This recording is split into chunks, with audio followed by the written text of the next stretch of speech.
Hi,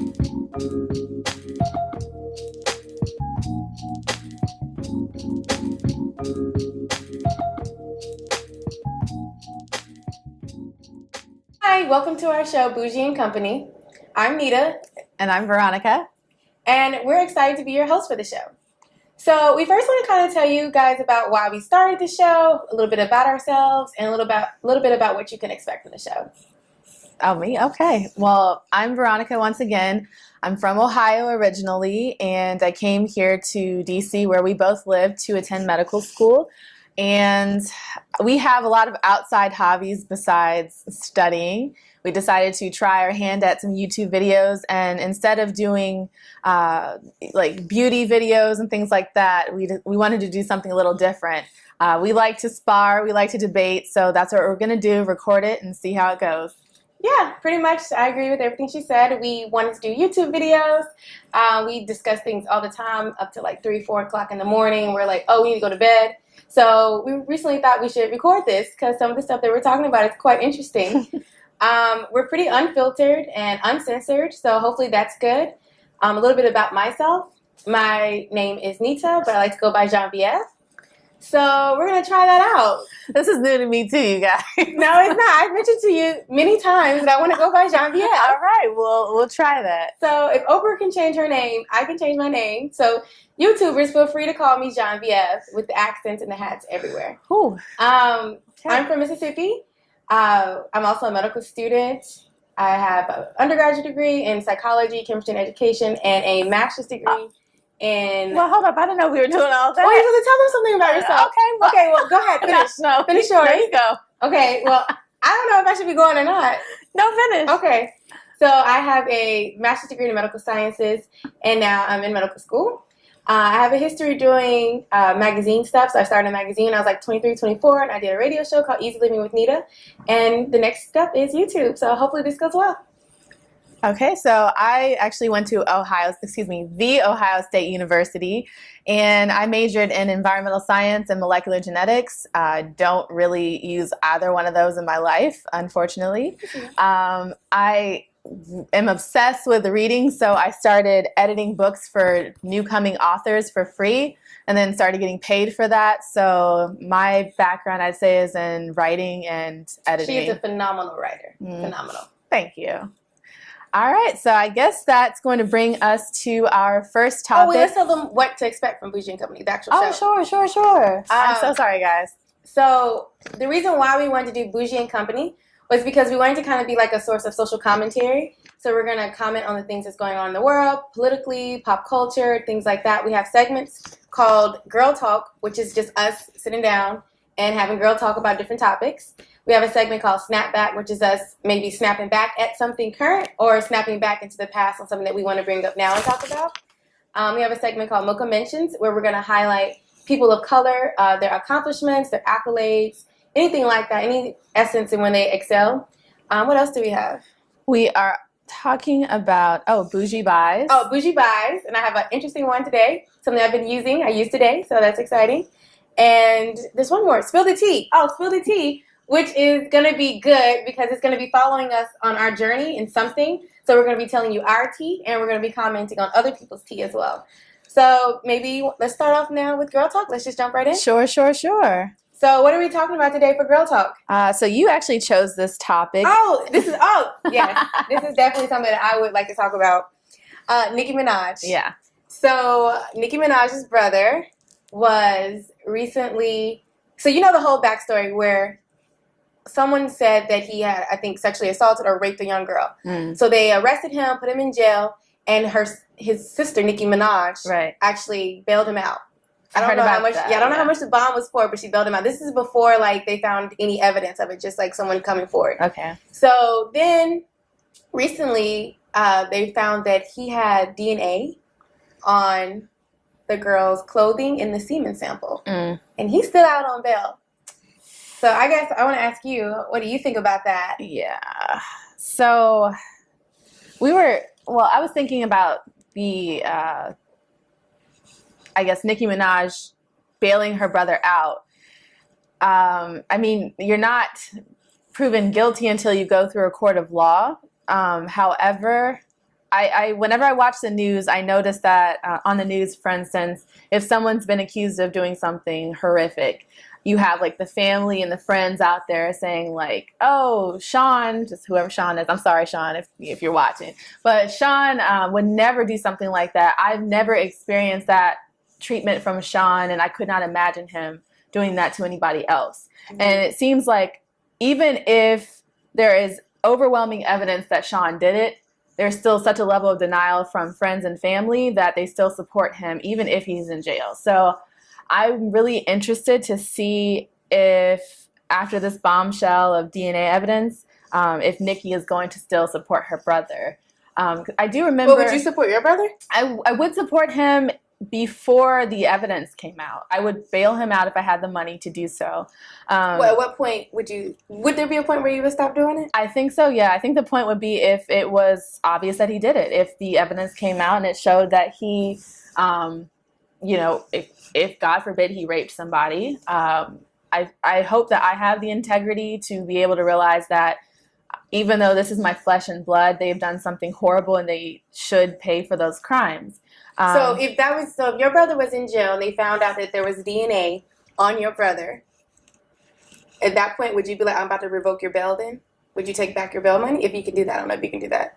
I don't know if I'd take back I don't know about that either. If you can, I would be more interested in the trial. I'll tell you that. I'll be there every day. Okay, scenario 2. Yeah. One is you've already bailed him out and they found out that there was semen on like his DNA matched the semen sample. Yeah. And this is a new scenario, create a new scenario where he hasn't been arrested yet, but they come to you and they say, hey, we have his DNA evidence in the semen. Then do you post bail for him? I don't think I could do it. I'm saying that theoretically. I wonder if more emotions are involved, like, oh my God, they're a character assassinating my brother and he's still my brother at the end of the day. And there's a whole dynamic of black men being portrayed in the media too. I feel like that's already going to be a slander in and of itself. I don't know. I honestly don't know what I would do, but what I would like to do is be able to have a measure of right and wrong and realize when my brother crossed over that line and let him know that I still love him. He's still my brother, but you did something horrible and I feel like bailing you out in any way, maybe paying your legal fees after it's obvious that you did this is almost a form of like condonement, if you will. So, well, I'm about to keep it all the way real with you guys. I bailed them out. No matter what. I believe in family. Family first. It's awful. I would bail him out, chew him out from left to right. Can't believe you did this. What were you thinking? Do you need psychological help?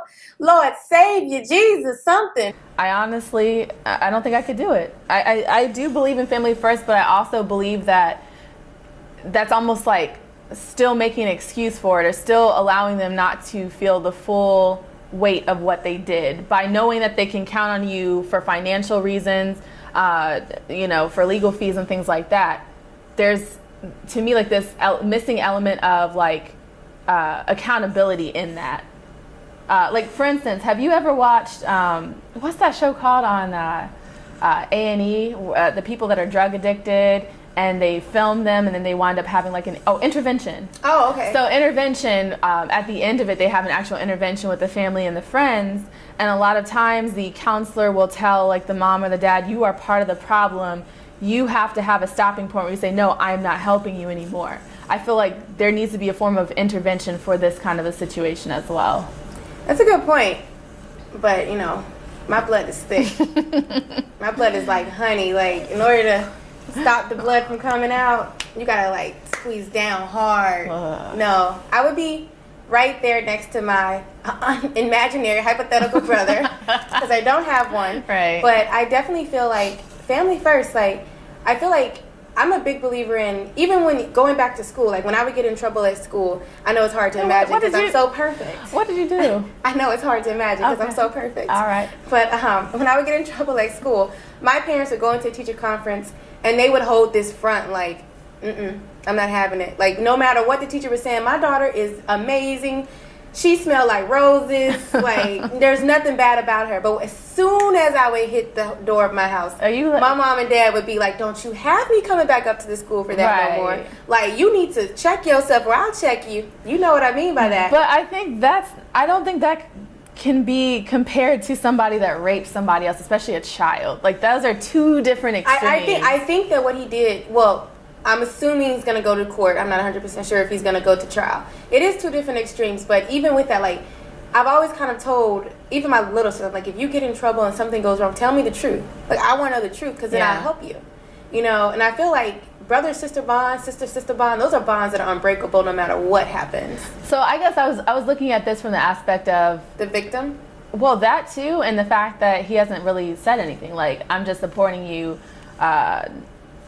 no matter what. You know, Nicki hasn't said anything? I don't know. Like, I don't think she's made a comment yet. Who knows if she and her brother have had a sit-down conversation where she's candidly asked him, and I highly doubt that he would tell her the truth. I just don't see that happening. Like, I know he would if he really did it and he knew his DNA was going to be. I know that before she bailed him out of jail, there was a lot of social media pressure on her to bail him out. People were like, "Oh, why haven't you bailed out your brother yet?" Like, but I think a lot of people were also thinking that this was a lie. Like, maybe he's being targeted because he has a famous sister.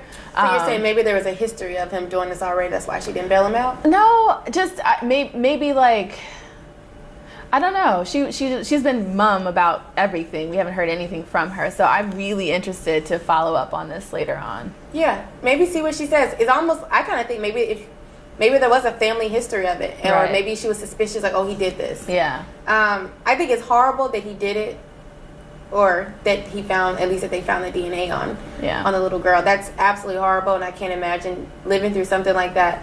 But I stand by Nicki with bailing out your brother and making sure he's getting the best legal kind of assistance, because if you don't have family, then what do you have? I mean, that's true. I think that this could go a different way depending on what he would say to me, like what my family member would say. Are they leading me on? Are they lying? Or are they truthful? Are they remorseful? I understand. I mean, a lot of court decisions, the outcomes are based off of, did you have quality legal counsel? Absolutely. And there's an argument to be made for that. Once again, I actually don't know what I'd do in that situation, but I don't know if I could have that person knowing what they did in my home. Maybe he could stay somewhere else. Maybe sitting by my couch is a little extreme. Maybe not sitting on my couch. Because if you did that, you would be nowhere near my family. You would be nowhere near my children. You'll be. I don't think I could stomach even talking to him. I'd be like, just let me know. Maybe let me know what you need. And if you're found guilty, then you're found guilty. And maybe he wouldn't be at my house. What if though? What if he admitted to you that he did it, but he got off? When did he admit to me that he did it, and when did he? Let's say you bailed him out of jail and you didn't know yet, and then you were like, "Oh, I'll pay your legal fees." But as a trial, commences, he reveals to you, "Yeah, I actually raped that little girl," and then he was found not guilty. So I do think that you should be punished. But if the court system's not going to punish him, would you punish him in some form? I would actually probably, so now I'm going to sound like I'm being wishy-washy. If you tell me that you raped a little girl, I'm going to say that you should plead guilty. But my original statement of I would bail him out is I'm bailing my family out no matter what. Because I do believe that you should still have bail to get your affairs in order. Like, I don't want you to be in jail. But at the same time, if you did something that terrible, then I do think you should be punished. Okay. Because if you're the victim, I don't want the victim feeling like, oh my God, I came forward and nothing happened at all. Which happens a lot. Yeah, absolutely. All right. Well, tell us what you guys think in the comment section below, and we're going to go ahead and move on to the next topic. This is awesome.